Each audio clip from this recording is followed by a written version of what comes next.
looks like we've got a few individuals here. So I would like for everybody, I hope everybody's in the WOVA app.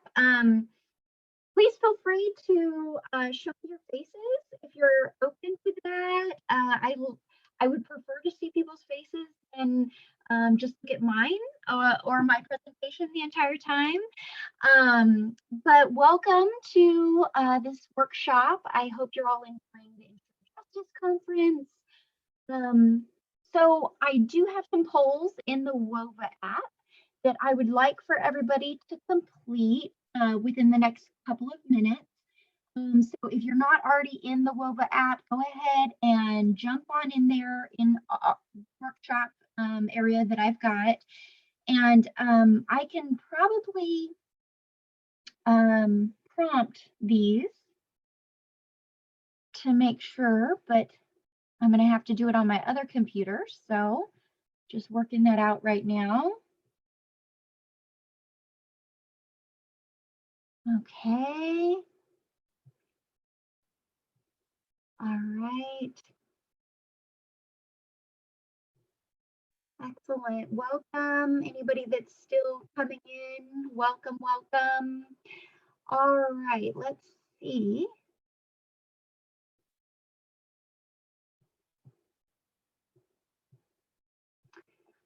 Okay, so I'm just encouraging everybody to go ahead and answer those polls right now before we forget.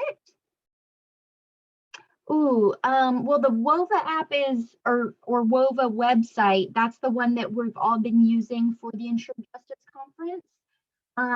So however you've been accessing it, that's where you need to go to answer the polls. So I figured let's just get this out of the way before we really jump in. Okay, does that answer your question, Christina?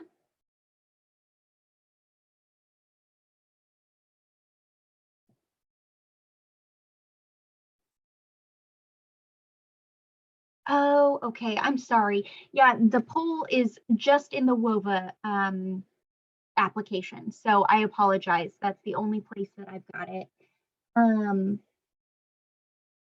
Let's see. So I'm prompting them right now.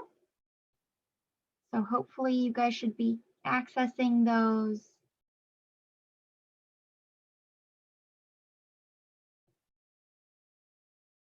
It should be under polls, right next to Q&A, chat, community. All of that is right there in the WOVA app.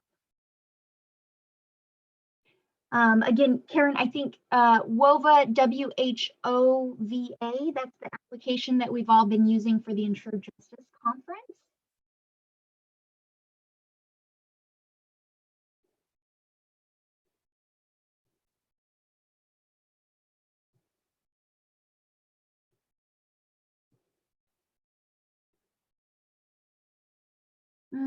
Okay. Okay, so is there a link on the conference site? Christina's asking.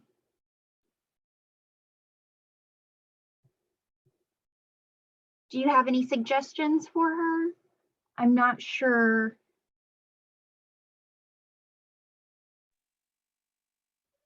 Try and get the link and put it in the chat. Okay, great. Thank you so much. I appreciate it. Oh,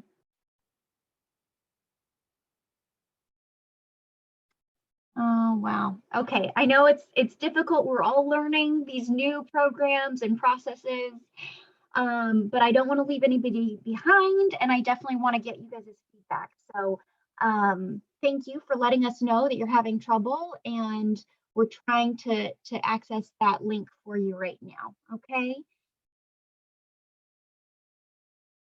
Oh, and we've got people in the waiting room. All right, I'm admitting them. Hi, everybody. Okay, yeah, we are working out the kinks. Bear with us a little bit, and we're going to get going here in just a second. Okay, excellent. Sorry about that, you guys. Again, learning new processes and applications. So bear with us a little bit. If you're already in the WOVA app, go ahead and click on the poll in my workshop. And so that should be right next to the Q&A portion, right next to community. On the right-hand side is where it's showing up on my screen. And there's just a few poll questions that I'd like to get your feedback on if you've got a second.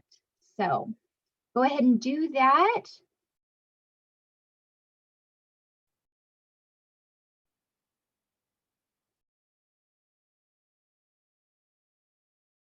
And if we're still having trouble, I'll just ask the questions because I don't have any responses. So I'm assuming that means people are not able to access that. Okay. I don't see a poll. I'm sorry. That's fine. That's fine. Again, we're just going with the flow. I apologize for the kinks in the road. So first question. What is your current level of understanding in regards to CSEC, commercial sexual exploitation of children? Give me a scale of 1 to 5. Okay, 5 being like I feel very confident, knowledgeable, and 1 being like I have no idea what CSEC even is. Just go ahead and type that in the chat for me real quick so I can kind of have an idea of how much depth or detail I need to go into.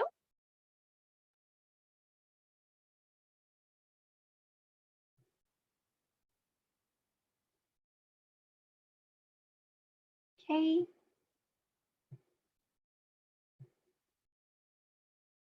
All right, I've got 2 answers. Anybody else? What's your current level of understanding regarding CSEC? Just so I can gauge how much detail I might need to go into or not. Thank you.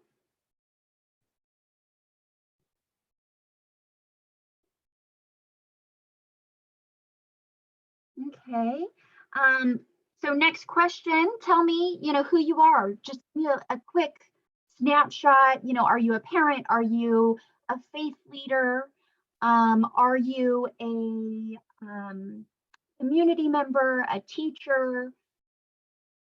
What's your kind of purpose for attending this breakout today? Hey, Derek, you're joining us today. Thank you. Thank you.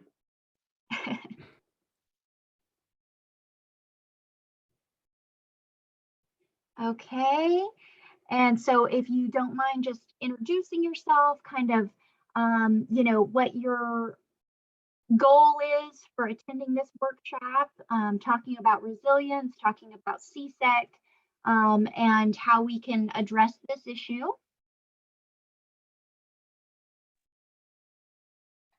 And what would you like to take away from today?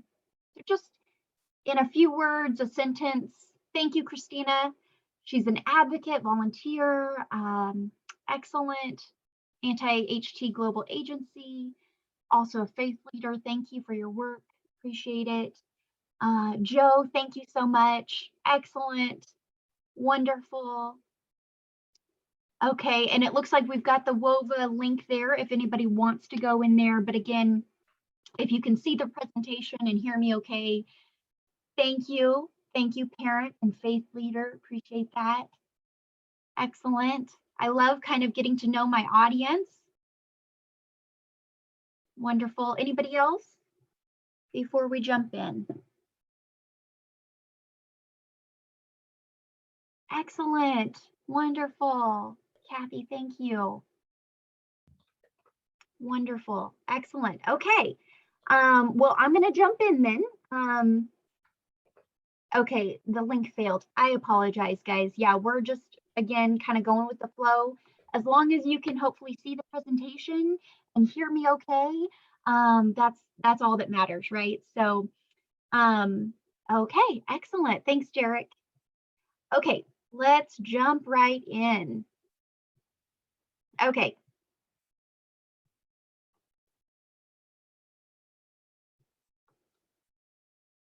All right, so what parents need to know, how to build about CSEC and how to build resilience. So, I know there was a short introduction. I am a relatively new parent, but I've been working with kids for over a decade.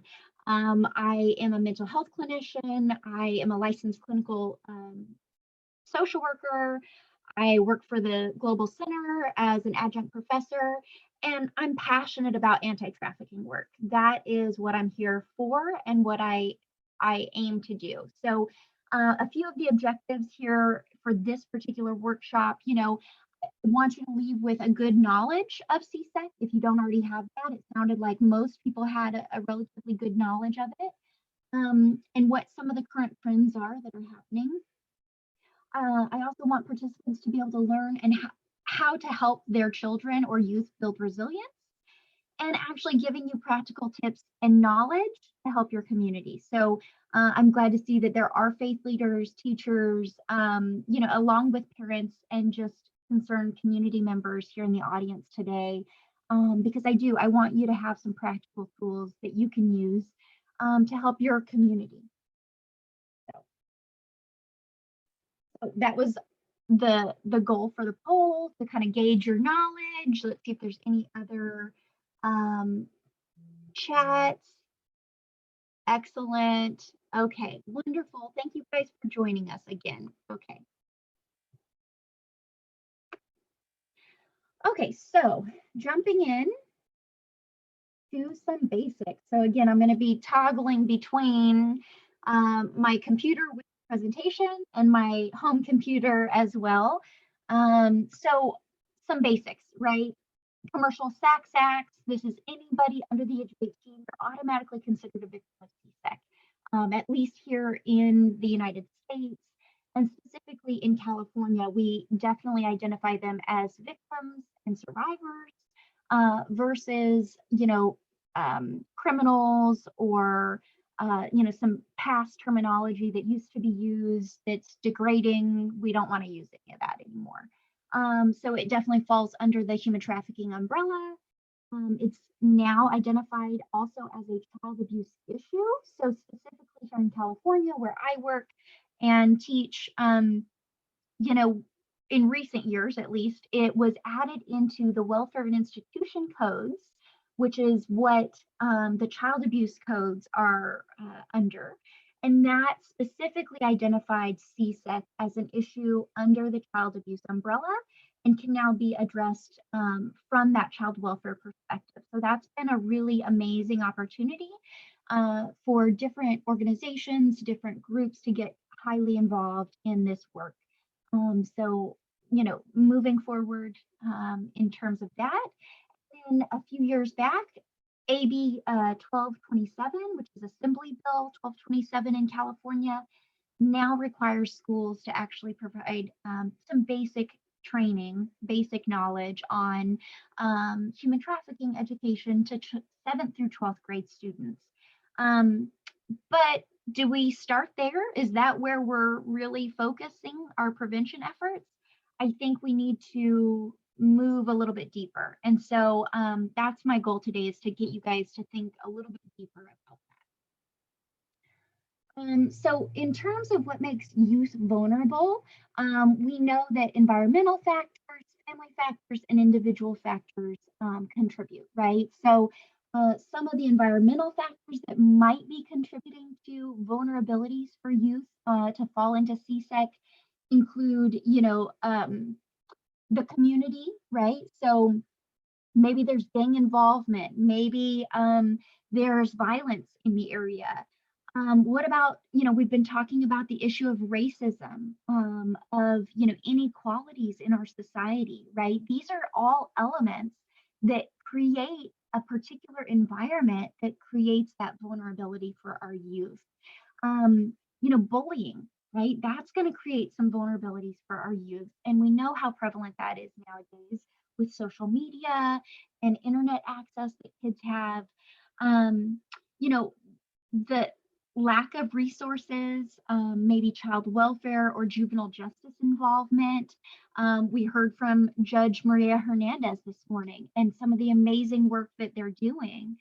But what were some of those staggering numbers that she shared, right? Like, this is a major area of concern that we've got to start addressing. Sexism, okay, again, you guys know where I'm going with this. The list goes on and on, right? So family, all right, this could be familial trafficking situations, intergenerational sexual abuse trauma that's happening within the family. Maybe the family's struggling, right, with their basic needs. Okay, COVID, that has been a huge struggle for so many families over the past year, right? Between all the different factors that that encompasses, financially, emotionally, physically, being stuck at home, the isolation, the mental health concerns, the lack of resources, you name it, right? You name it.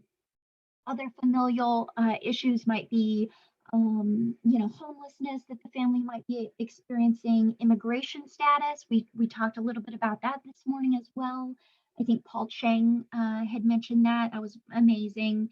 And then, of course, ACEs, right? You've all heard of a study being referenced, but those adverse childhood experiences really do set us up for either failure or success. And we have to identify that the family is really at the heart of some of these issues. And then individual.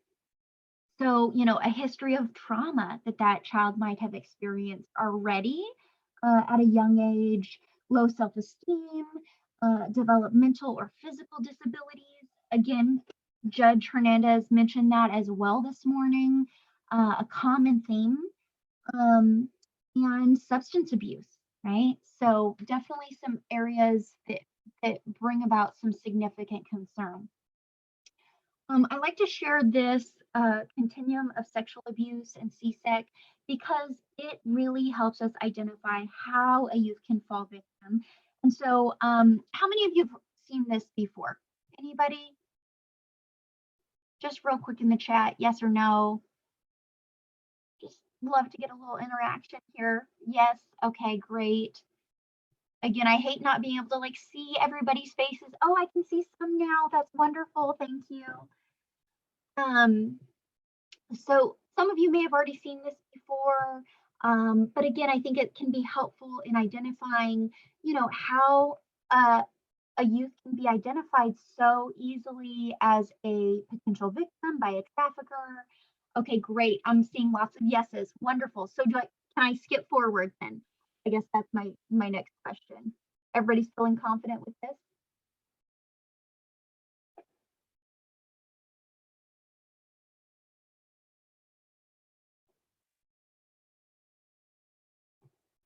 All right, so I'm going to go ahead and move forward since we're all feeling pretty confident about this issue. But we know that past sexual abuse, right, those experiences early on in a child's life can create almost a domino effect, right? That youth will be more likely, experience more vulnerabilities to becoming a victim of trafficking and specifically CSEC, right? But I think there's also the element of labor trafficking there that we don't always acknowledge either, which a lot of our teens fall victim to when it comes to, not being paid a fair wage or falling victim to a kind of a scam type situation where maybe they found a flyer that says how they can make, $1,000 in a week.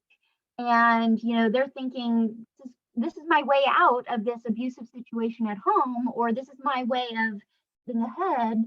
And then they end up, being labor trafficked as a result of that. So again, it doesn't matter, I think CSEC, labor trafficking, a youth could fall victim either way as a result of some of these vulnerabilities that they've been experiencing.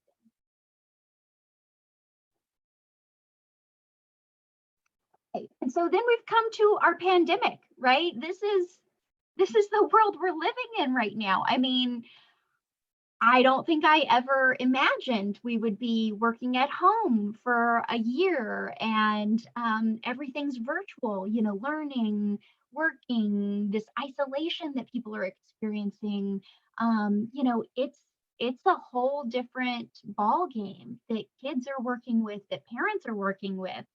You know, women especially have been affected by this pandemic as a result of, you know, kids having to be homeschooled, you know, not being able to go to their typical employment, schools being, you know, all virtual.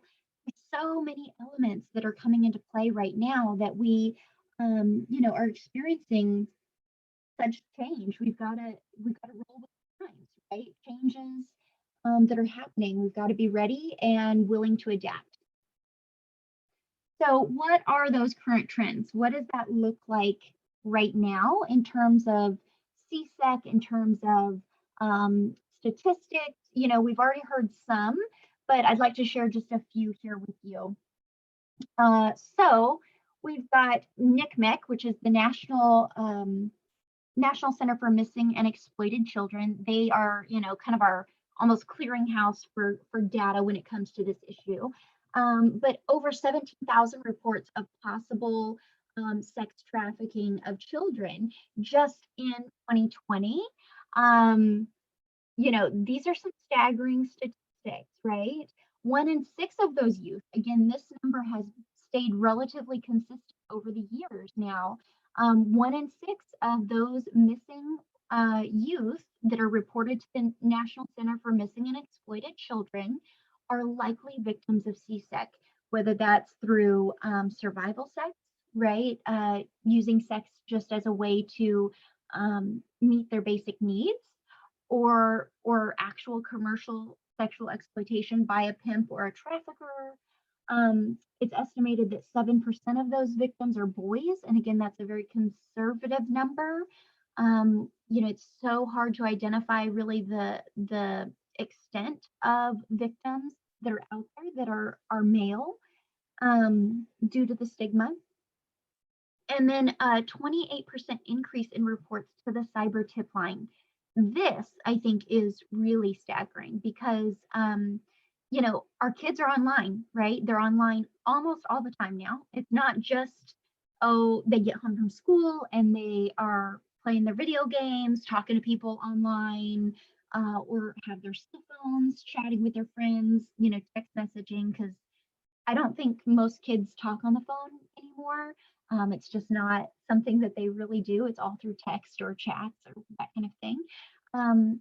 But they're being exposed to pornography. They're being exposed to, you know, potential predators online. And so we've got to be aware of the amount of exposure they have, finding resources, finding knowledge as parents of how to protect them, how to try to monitor as much as we can, but also empowering our kids to make the right decisions, to know what to do if they come across something that's inappropriate or a potential predator online that might be trying to groom someone.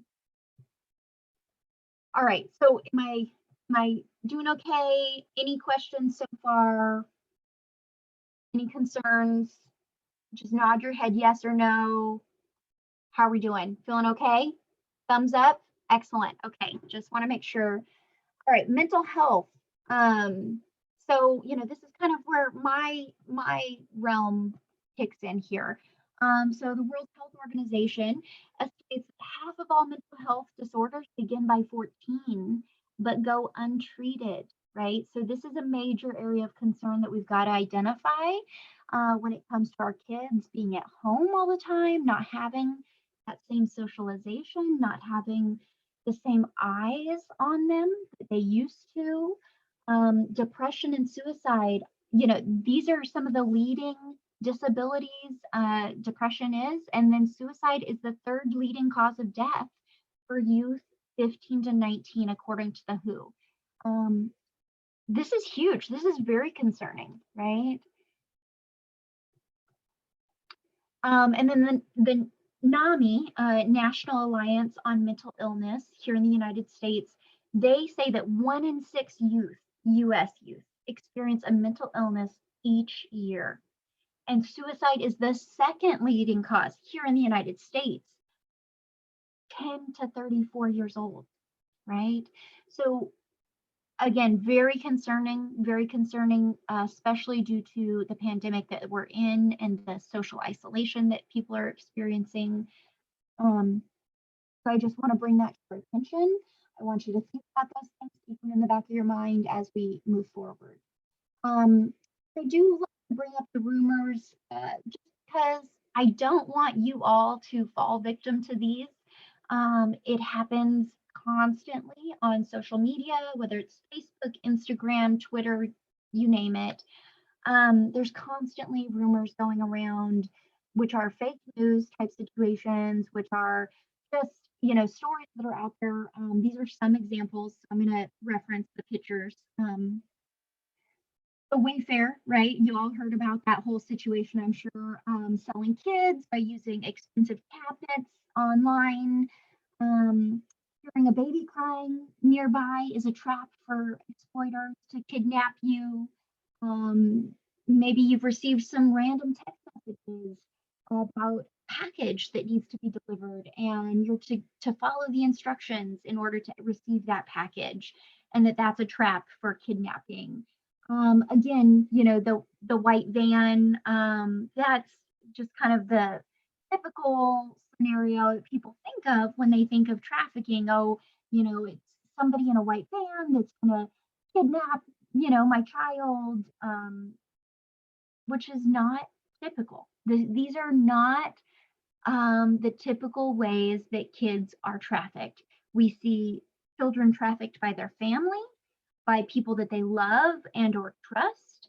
We see them trafficked by boyfriends, girlfriends, significant others. Those are the most common experiences. And so I just want to reiterate that. And just remind you, research things before you share them out, before you repost. Make sure that it's legit, so that you're not reinforcing some of these rumors or false news articles that are out there, because they are just so common. So I just want to reiterate. And I'm sure you're all familiar with this image, but Polaris Project, wonderful resource for everybody. Continue to seek out their guidance, because they are like the leading group here addressing human trafficking issues in the United States. They manage the hotline, and you can see it's happening in every single state here in the United States. There's not one that is absent. I know you can't really see Alaska and Hawaii very much there, but they definitely have it as well. So not uncommon. All right, moving into social distancing and the negative effects, right? So teens and youth are experiencing significant negative effects as a result of the pandemic and social distancing. Depression and anxiety are running rampant with our youth right now. If you've got news going at your house 24/7, listening to the latest, on COVID-19 or on the pandemic, what are our kids hearing? They're hearing all that negativity. They're listening to it no matter what their age is.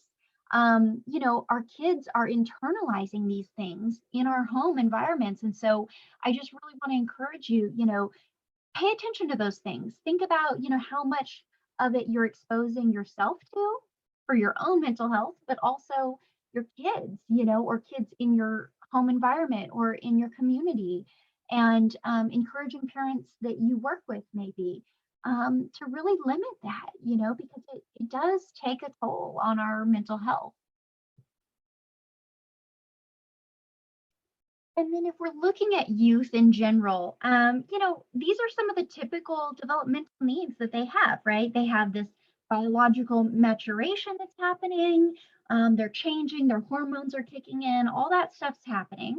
You've got the development of their personal identity. Their peer relationships are so important to them during this time period, right? I mean, that peer influence is huge. And so they are relying on that. That is a normal part of their development. Independence, finding autonomy from their parents, from their caregivers. Again, very normal experiences of a youth during this period of time. So what does that mean in terms of, their brain development, in terms of their vulnerability? That just automatically makes them more vulnerable to potential traffickers, whether it's online or in person, because they want that peer approval. They want that autonomy from their families, from their parents, and they're looking to be their own person. So those elements alone make them more vulnerable to potential traffickers. All right, I got a quick little video for us. I think this kind of helps us, Mr. Dan Siegel, put this together. Can you guys hear it? Thumbs up if you can. Excellent. The adolescent period is absolutely amazing. People often give it a negative approach, saying, oh, it's a time where adolescents are going to lose their mind, or they're just immature, or raging hormones drive them crazy. These are all not only wrong, but they're myths that mislead us and actually disempower us. Whether we're adults or adolescents, they actually give us the wrong message, and they make it so there's nothing we can do. So what is actually the truth? The truth is that instead of raging hormones, what's happening is we have remodeling in the brain.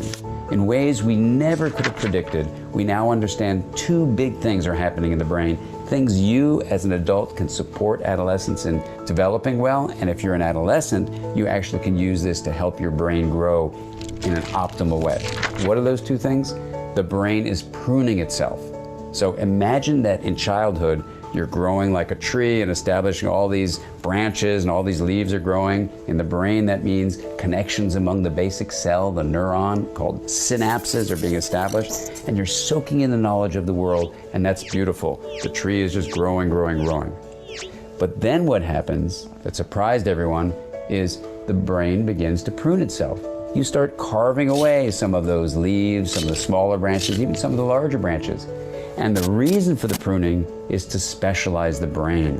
While the child is developing in ways that are really generalized, learning everything they can about everything they can, an adolescent is going to begin to find their passion, to actually find things they like, things they really love doing, and to drive their development in that way. So pruning is actually a use it or lose it principle underneath it. That if you don't use something, you're gonna lose it. So if you like sports or like dancing or like music, do those things so you continue to establish those circuits. The second thing that happens in the remodeling adolescent brain is myelin formation. Myelin is a healthy sheath that allows connected neurons to communicate with each other in a much more effective way. How? It's 100 times faster, the signal that's sent down a neuron to communicate with another neuron, 100 times faster, and after it fires off, it's 30 times shorter the resting period that happens. 30 times 100 is 3,000. So when you've put down myelin, you've made your neurons communicate 3,000 times more effectively. That's a great thing. Now the great thing too is that you as an adolescent can actually use the focus of your attention to be aware of your emotions, aware of other people, to be engaging in activities, to be doing things with your thoughts that actually reinforce the parts of your brain you want to hold on to. So the good news about the remodeling story is that a field called neuroplasticity, how the brain responds to experience, shows us that what you do with your mind can change the activity and therefore the structure of your brain. So if you then come up with the statement that the ultimate goal of brain remodeling is to make an integrated brain, to differentiate areas, that's the pruning, and myelinate them, that's the linkage. When you increase differentiation and linkage, you make the brain more integrated. And an integrated brain is the pathway toward well-being. And you can do mind-sight exercises. These are exercises that increase insight, empathy, and integration. And if you do them as an adolescent, and you can also do them as an adult, you'll actually increase the integration of your brain as your brain is growing, not just during adolescence, but throughout the lifespan. And what's the outcome of integration? When integration is made visible, it's kindness and compassion. And so what we see through adolescent development is that our relationships become built on connections that are deep are you guys? Did it start all the way over? I apologize. That's kindness, and supporting connections that are compassionate, filled with a sense of caring about other people and wanting to help them. This is the kind of world we can build as we move through life and support each other. Sorry. Oh boy. Okay, so you got it though, right? So the whole goal here is okay, let's see.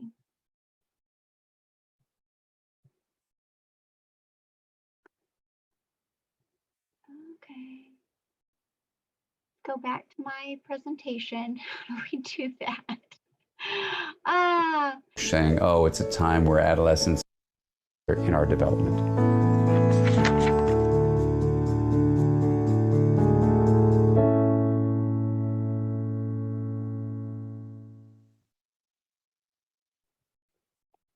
Okay.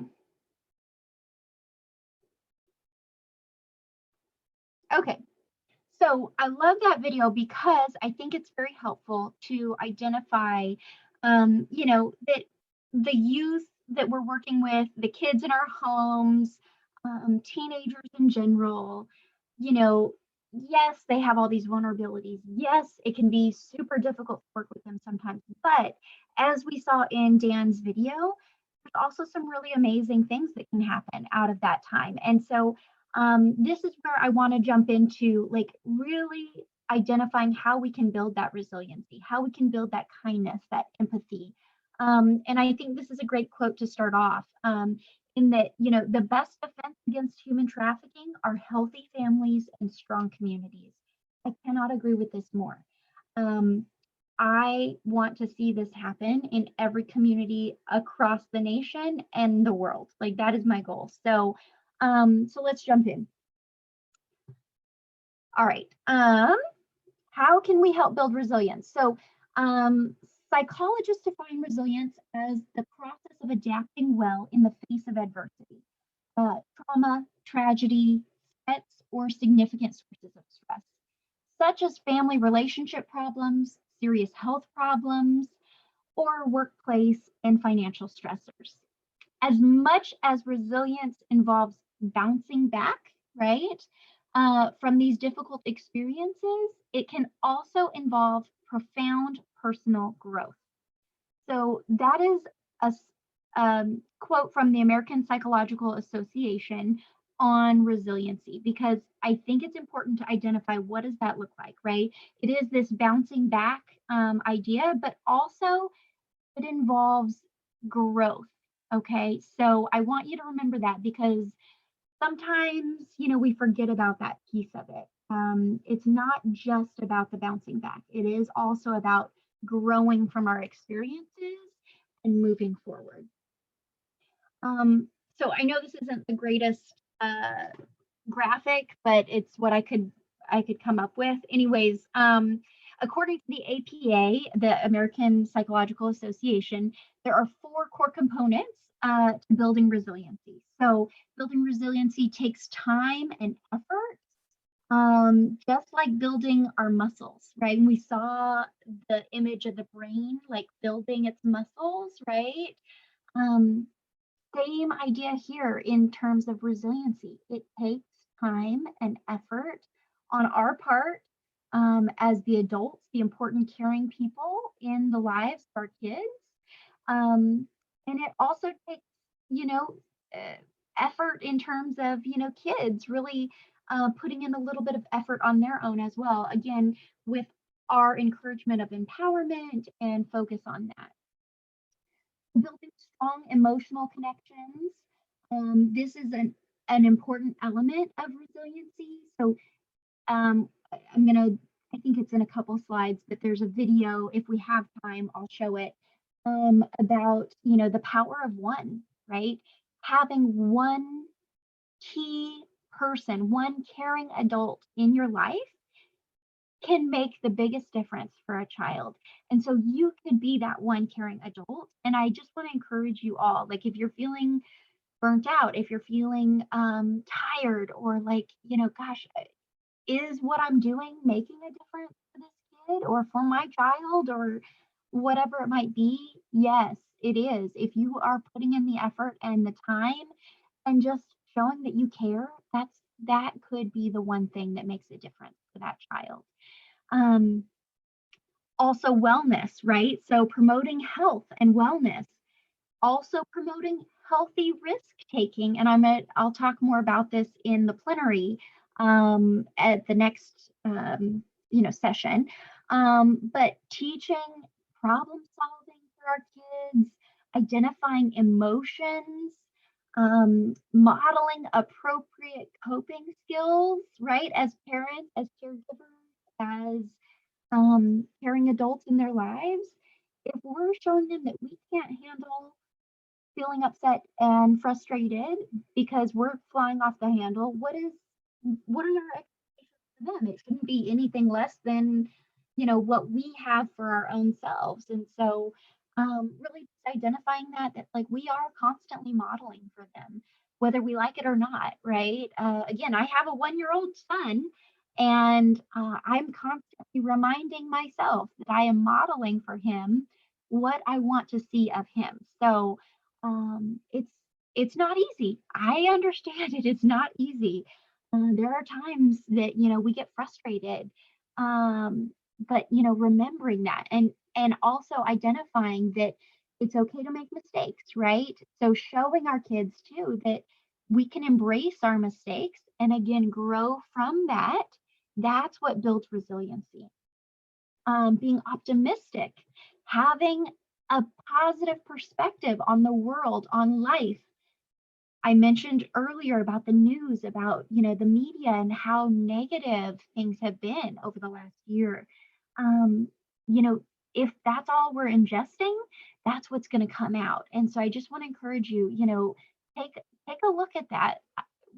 Really analyze, how much of that you are taking in or exposing others to, and really try to limit that as much as you can. Going outside, having a purpose in life, identifying what that is. And then as a parent, trying not to be the fixer, right? Maybe the helicopter parent. Those are things that we want to try to avoid as much as possible, because it's not going to help our kids when they end up out on their own and end up in a situation where they might need some help, right? Or need to problem solve without you. This is a great resource. I encourage you all access it. I will upload a copy of these things along with my slides to either the chat or the workshop in WOBA. It just depends on what you guys would prefer after we're done. But these are the 40 developmental assets. We've got English and Spanish that were developed from the Search Institute.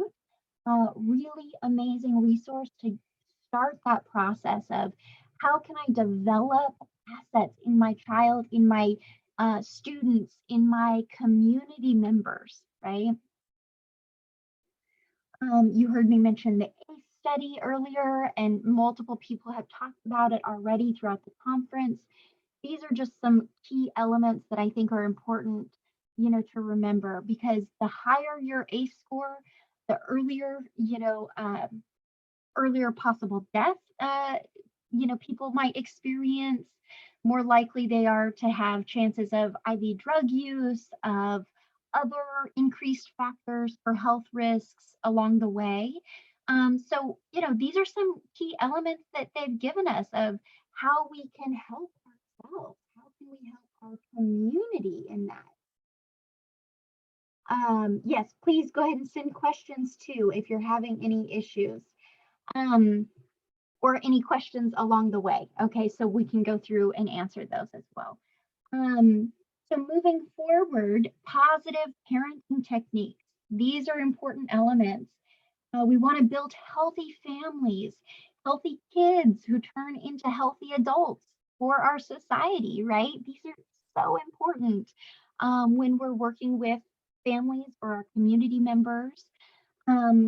Good education and good positive child care experiences. Intervention and prevention. Again, I am so about prevention. I know you know, all of you are too, because otherwise you wouldn't be here today. So thank you.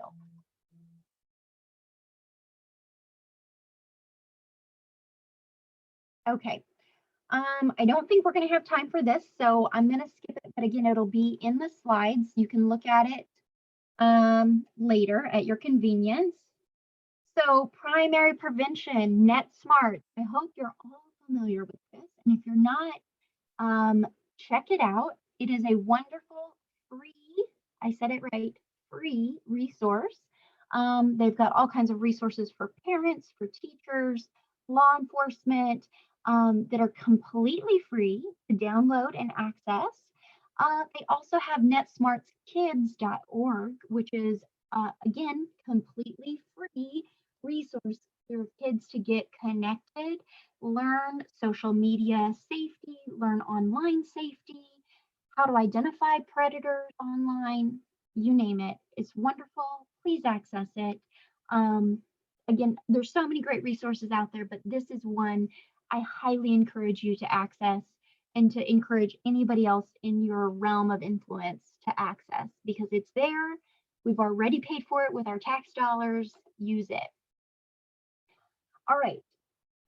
So we talked about, you know, youth, the experience of depression, anxiety, suicidation that's going on. This is a wonderful resource for our youth. I want to encourage you all to access it again, or to encourage your youth to access it. It was developed by UCSF, Wills Institute. There's so many wonderful resources here. You can see it's got, there's a self-interview, there's a self-care toolkit, there's skills studio, journal, sketchbook, so many wonderful resources for our youth. It's made to engage youth. It's wonderful. Highly, highly encourage everybody to utilize it. I think I saw one of the presenters yesterday mention it. Again, really great, tangible resource. And then there's positive peer engagement. So maybe that looks like, you know, encouraging your child or kids that you work with to get together with other kids or youth in their atmosphere, in their sphere of influence. Maybe that's setting up a Zoom meeting for kids that you know just are kind of struggling, maybe need a little bit more positive peer engagement. But ideally, like, it would be in person, right? With social distancing and masks and all those things. But you know, this is the world we're in, and I just want to encourage you. You know, kids need that socialization piece. It's so important just for their developmental needs. This is one of the resources that is out there. I know there's lots of others, but this was made by teens for teens. And it's called Give Us the Floor. It's a way for youth to engage with each other through texting, you know, connections, that kind of thing. Again, just a tangible resource that you can offer to your youth, or you can offer to parents that you're working with as another resource.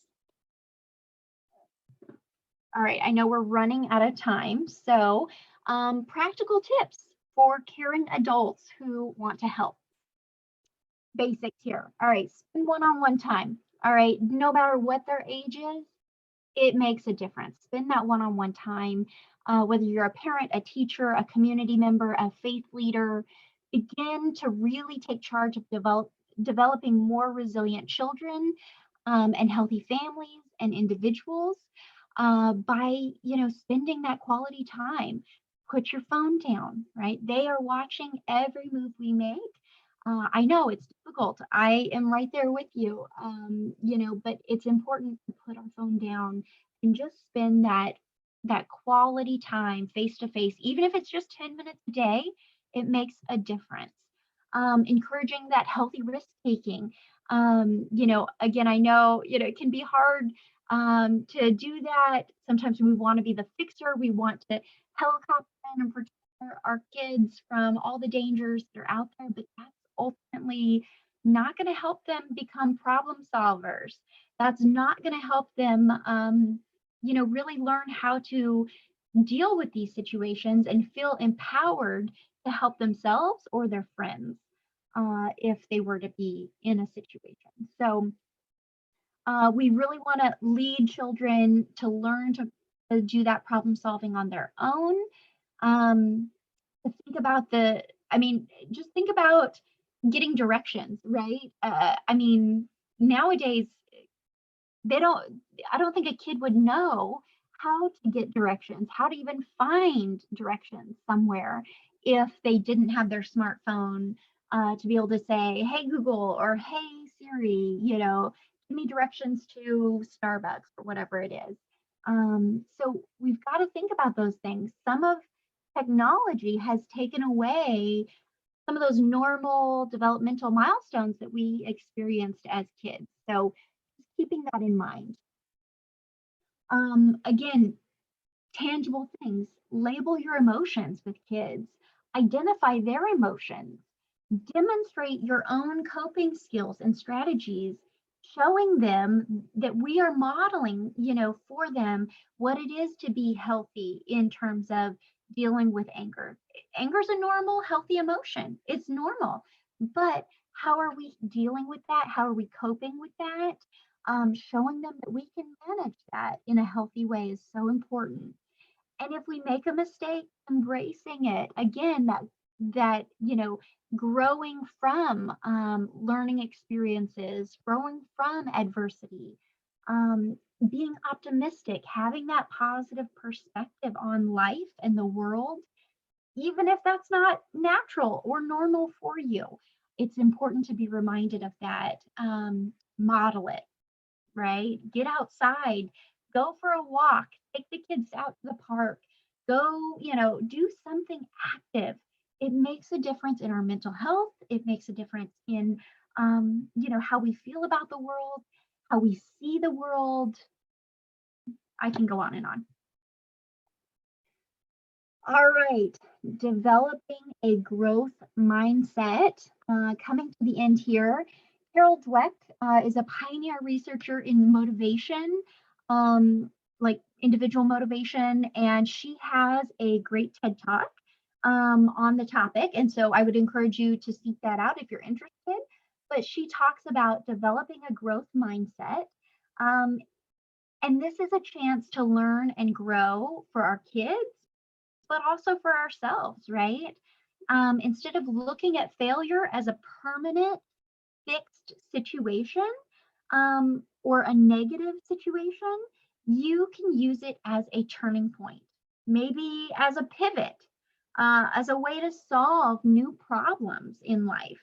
So again, modeling all of this for our kids, for our youth, and walking them through that process with us, right? Being honest about our shortcomings, being honest about when we make a mistake and how we can grow from that experience is so important, because we want to continually work towards our best selves, right? We all want that. And we definitely want that for our kids. We want our kids to be their best selves, not just for them, but for the world around them. So wrapping it up now, these are some great quick little infographics that have been put out there by the Mental Health First Aid Council. But some, again, tangible things to help teens coping with COVID-19, virtual learning, being at home all the time, helping them identify what are some coping strategies that they can use to get out of that rut or to feel somewhat normal again. Anxiety and depression, again, during COVID-19, this is a major element for our youth. So knowing what it is that can help them identify triggers, maybe it's putting the cell phones away at nighttime and not having access to them. Maybe mom and dad keep the charger in their room so that the kids don't have access.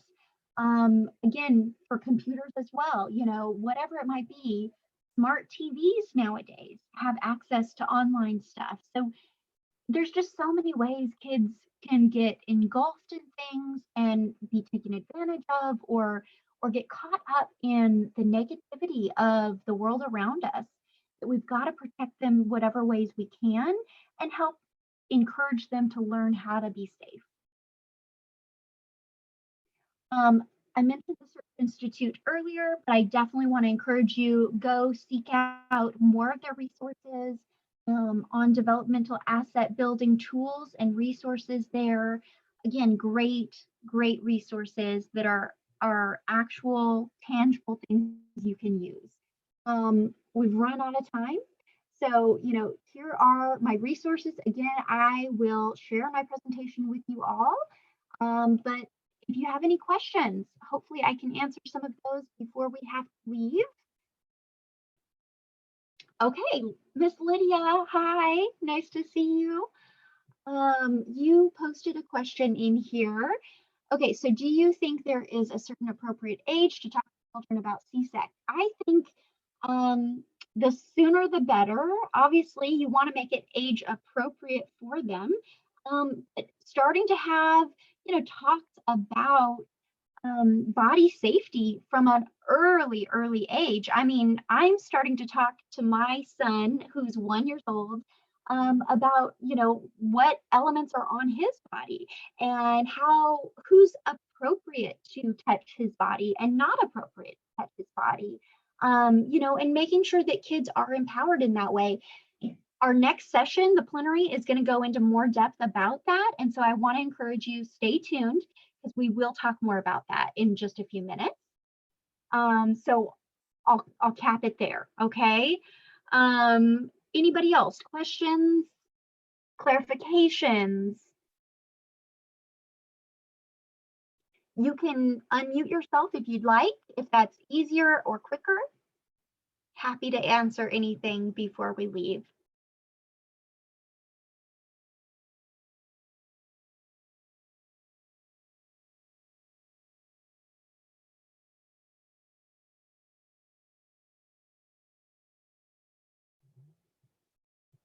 Any other questions? No? Okay, well, we've got 1 minute. So I will go ahead and let you all leave 1 minute early. Thank you so much for participating, for coming and listening. I hope this did give you some real tangible tools. And if you go back to my workout, or not workout, but work group session, you will see the resources. I will list them in there. And if you stay tuned here, I will try to post some of those as well for your use. And so I'll post those in the chat right now if I can, okay?